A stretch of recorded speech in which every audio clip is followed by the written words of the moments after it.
Welcome to the Courage to Live podcast. My name is Josh Bitsko, and I'm a retired police captain with 24 years of experience out of Las Vegas. Currently, I travel the country and I teach people about courage, resilience, and leadership. I'm joined by my wife and co host, Jenna. Hey. And today's podcast, we're actually going to talk about something both of us experienced and other friends have experienced about when you do take a risk and start a business, maybe even related to what you're doing. For us, we primarily teach law enforcement. We do other things and teach businesses as well. But, that being adjacent to what you did before can create some turmoil. And we're going to talk about that.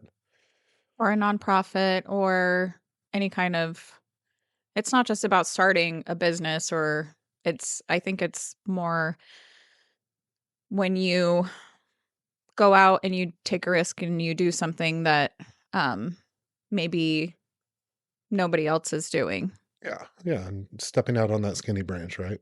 I think, but before we get into it, we can talk about a pretty interesting experience we had at a restaurant when we were there.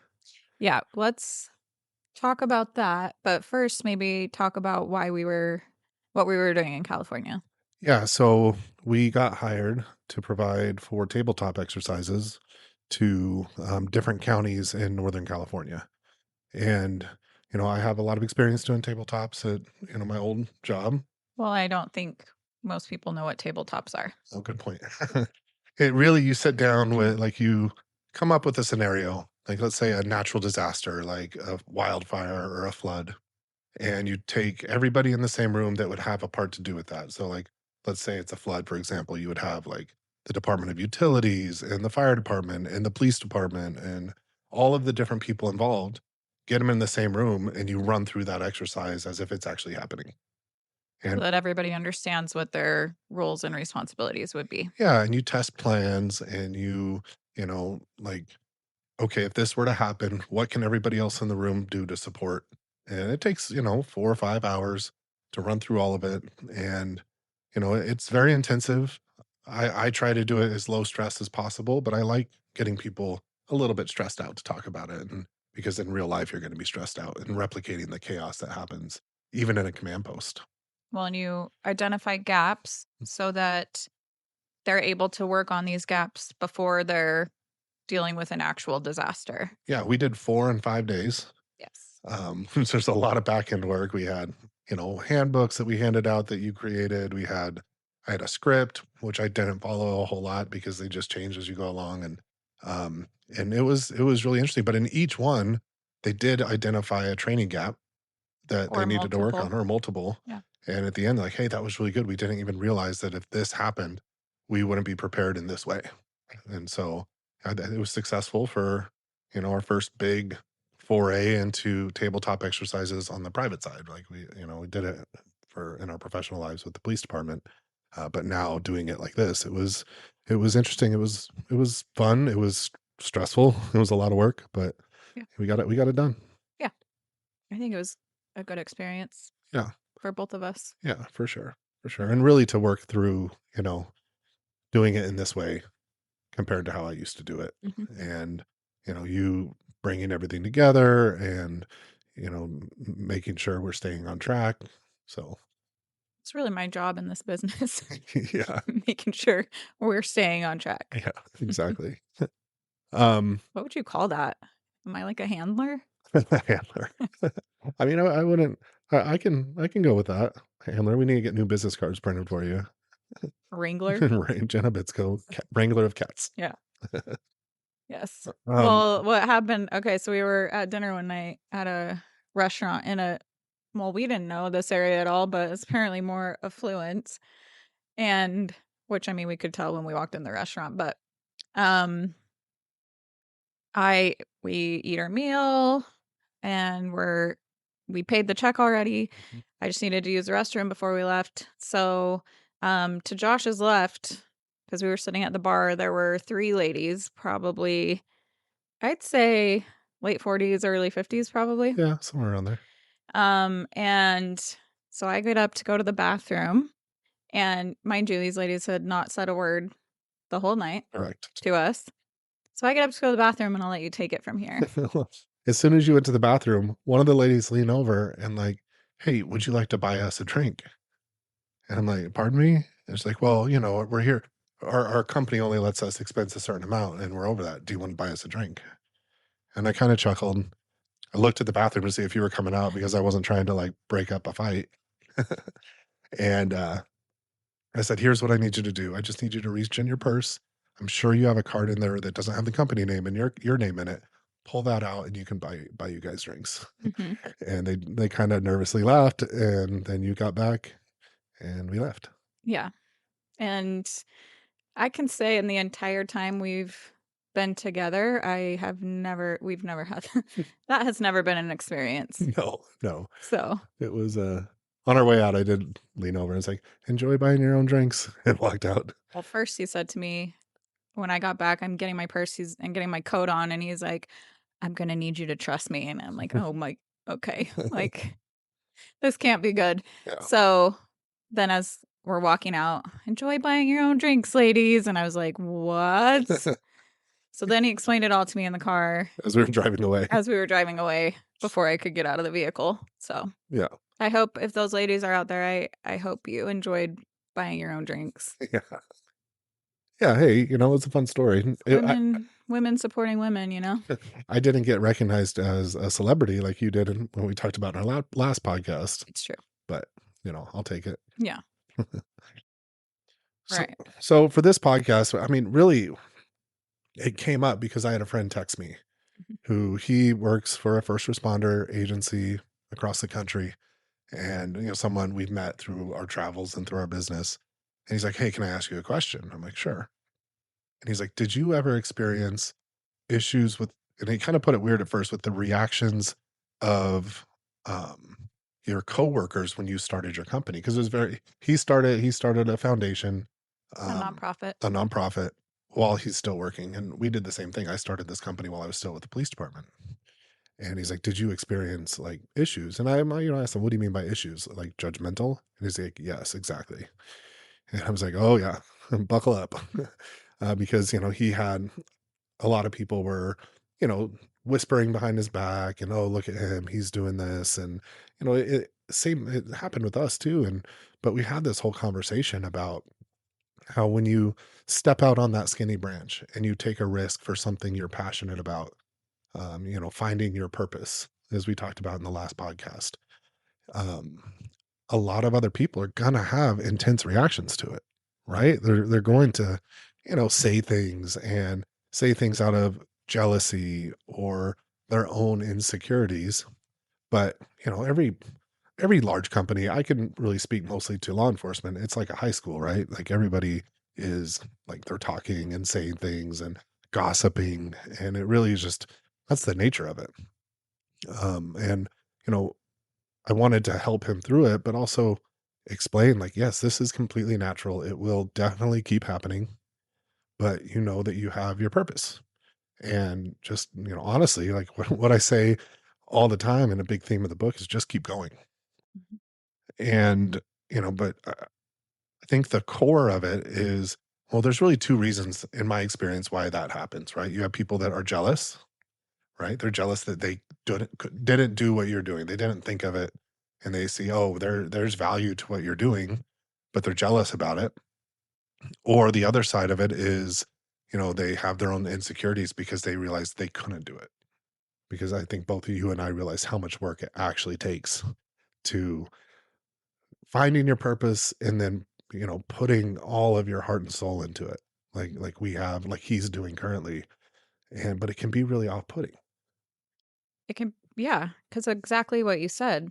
People are jealous, and where does that jealousy stem from? It stems from insecurity, it stems from fear, and I think it it can be off-putting to people who are either just negative in general, but also maybe they haven't found their purpose. So because they're lost, because they have no sense of who they are, they're going to criticize or make fun of Mhm. other people, right?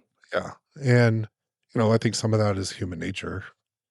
Um, but there is value in continuing to push forward with it. Like I said, we had when we started this business. We made a website with both of our experience and everything we were offering and everything we were doing. And I mean, I knew for a fact that that link was getting passed around the department. Oh, look what they're doing. Look at this. They're trying to monetize, you know, their experiences, my experience, the shooting, the 1 October shooting that I've talked about.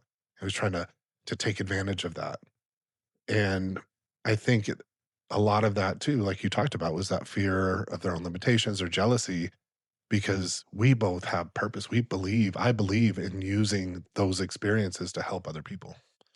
Well, and I think too in our friend's situation, in your situation, both of you have gotten many accolades for different, different areas of your job. So like after 1 October, literally everybody wanted to be your friend. I mean, you couldn't get away fast get away fast enough from people because everybody you were the cool guy, right? So like you're out there, you're getting all these accolades, you have all these people that really want to be your friend. And as time went on, I think you were able to see a little bit that a lot of those people just wanted to be your friend because they wanted something from you, right? And same with him. Like he's done a lot of really great things.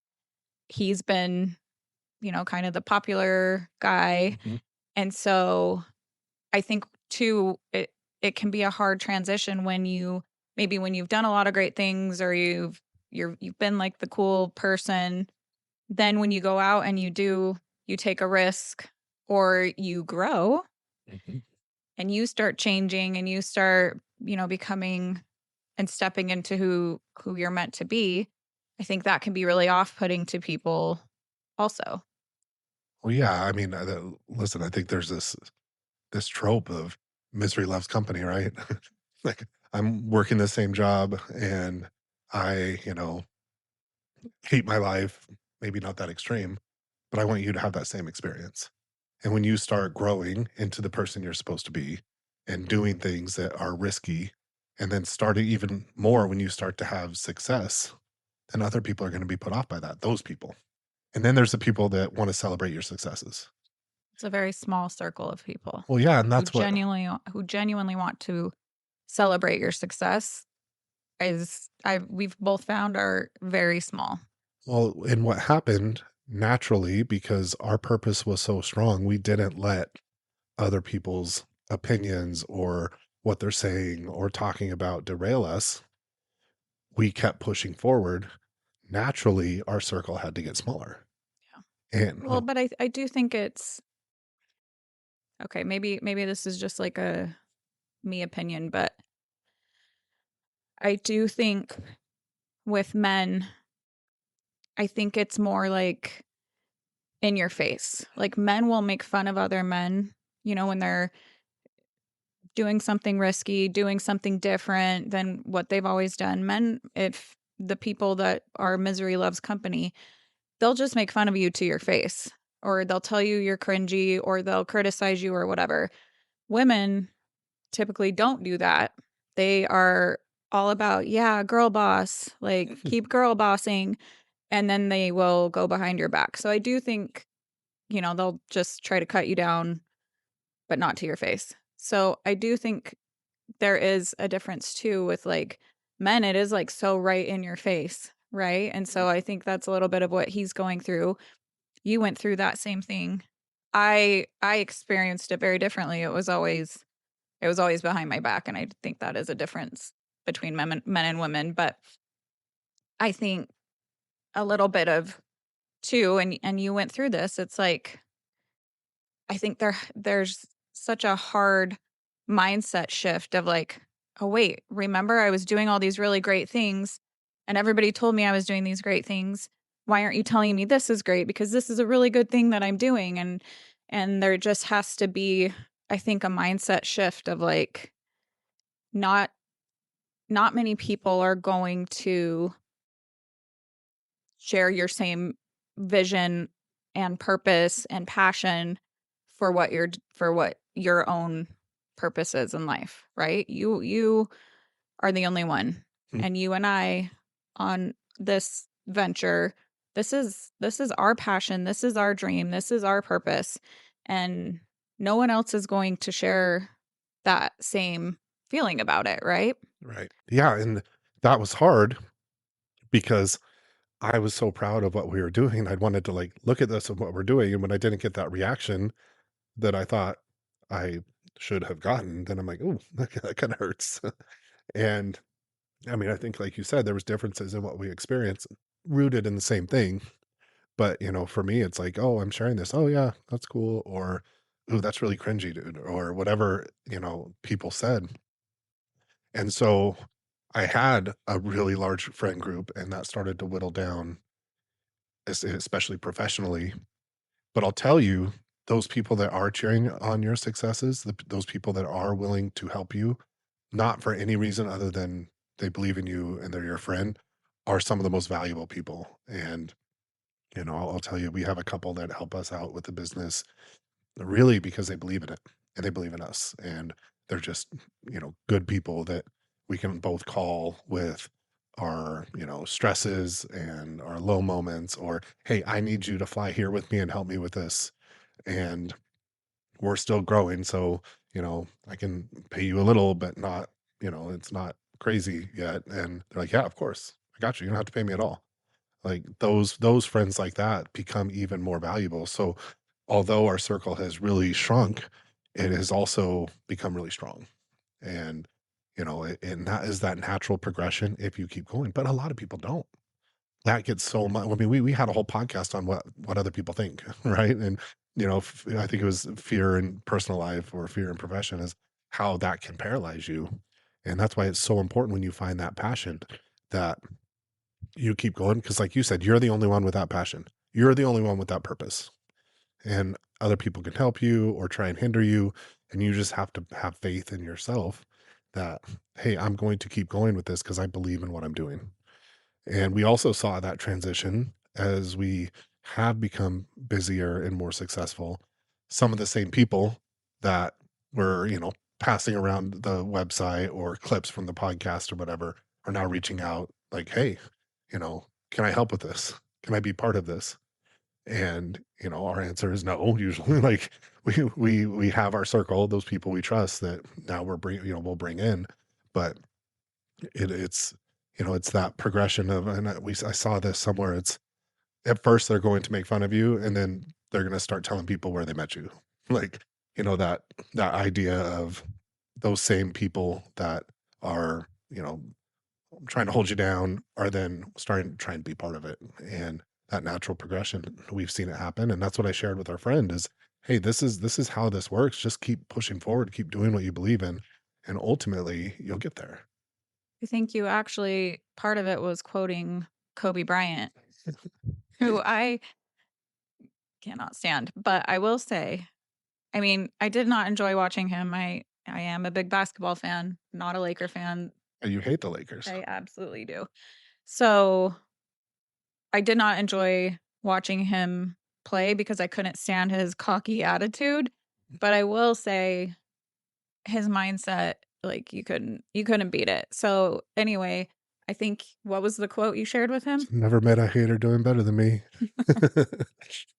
Yeah. And you had about that same reaction when I told him that. But, we'll think about it. Kobe Bryant was the guy that was, even when he was one of the best in the world, was still waking up at 4 in the morning and practicing. I mean, Steph Curry, I'll throw it your way for the Warriors, does the same thing. I saw something about how he still practices shooting and has a whole series that he goes through, starting from right at the basket, working back, hundreds of shots each way. I mean, it's that keep going mindset and shutting out the noise around you because you believe in what you're doing. But yeah, never met a hater doing better than me. I was gonna work that into the podcast. Were you? I think I was gonna close off with it because it's so powerful. For anybody that really wants an insight into that mindset, you have to watch The Redeem Team. I think it's on Netflix, about the Olympic team after they lost one year, then they put the team together, and it's Dwayne Wade and LeBron and Kobe, and I really Many of the enjoyed it. players that I don't and never did enjoy, but still to this day, Josh is trying to convince my brother and I to watch Redeem Team, which we refuse. So All kidding aside, though, that is where I learned about Kobe's mindset more than anything I knew before. So check it out. Leave a comment about My how great it goodness. is. Tell Jenna she should watch it also. So it's not just coming from me. We have a Redeem Team poster in our garage, if that tells you anything. Yeah, I love it. But I think staying I think the biggest thing for me it's funny that we did this podcast last week on finding your purpose, and then you had this conversation with him this week. I also you already kinda mentioned it, but I was venting to one of the very few people in my inner circle about something that happened with our business that, like, really irritated me with somebody that would like to come work for us, and so I was venting to her about it, and that's what she said is not no one else besides you and Josh is going to share that same passion. Nobody else is going to share that vision, that purpose. And so you have to get out of the mindset and that expectation that everybody is going to see your business the same way you do and see your purpose the same way you do. And so I just think that that hit me. That really did help me shift my mindset a lot on it that I can't have this expectation that everybody needs to share my view on my purpose the way that I do, because it's just not a reality, right? Yeah. And it's the same for him, and he's learning it and going through it. We've learned it, we've gone through it, and I think just being able to feel those emotions, it's hard to go through. It is hard to see the reality of who you thought were your friends are actually not. That is a really hard thing to come to grips with. And it was really hard for you with some people that you were close to that you thought were your good friends that have now over time really not shown up for you. Mhm. And that is that's a hard thing to come to grips with. I mean, you're losing what you thought was a friendship, right?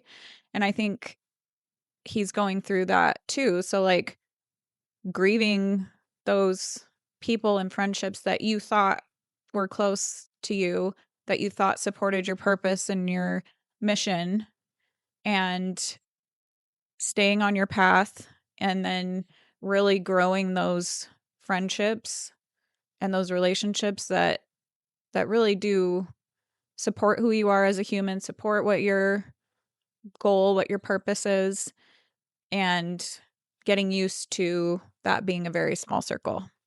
Yeah, and in the last podcast, and I know we keep calling back to that, but these two are so related. Um, we talked about how finding your purpose isn't a one-time thing, right? It's a you have to continually work at it. I mean, even look at us, how what we the core purpose of what we're doing has stayed the same. But there's been so many shifts in our business and what we offer and what we're doing because we're constantly reevaluating. We're constantly using that purpose to drive us. And talking about it and talking about the wins and how we've helped certain people and the ones that are really right in our face, like in the last podcast we talked about. And that is, if you are continually working on that purpose and, making sure it's driving your decisions, it quiets that noise from the people around you. It quiets those feelings of, yeah, I did lose this person I thought was a friend, but they were a fair weather friend. And I mean, when that was happening at the beginning, you had a really good quote that you talked about, um, that I think really kind of brought to light how to evaluate those relationships with people that I had. Yeah, I'm gonna butcher this because I don't remember the exact quote, but the general idea was if you think of yourself as a tree, there are going to be people that are gonna wanna just pick the fruit off the tree, and then there's gonna be others that are there watering the soil or nurturing the soil, whatever, to help you grow.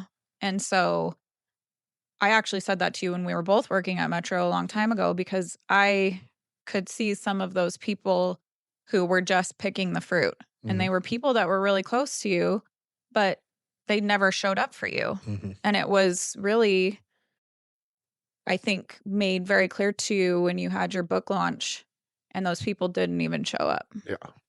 And so, like, that to me is just like the epitome of like, yes, you have people that are going to pick the fruit from the tree because they can get something from you, or you're going to have the people that are watering the soil that are only doing it to help you grow because they care about you. Well, and yeah, there were people that were also at the book launch that had been there since the beginning, Yep. watering the soil, helping out, helping me grow, helping us grow. And then Those were the same people that showed up when your dad passed away, correct. right? Those were the same people who, for me, like, that have been there for my whole life. And Mhm, so those are the people that are helping us grow, mhm. not picking the fruit from the tree. Yeah. And I think that focusing on that and seeing the strength in that helps you really just keep going Yeah. with it.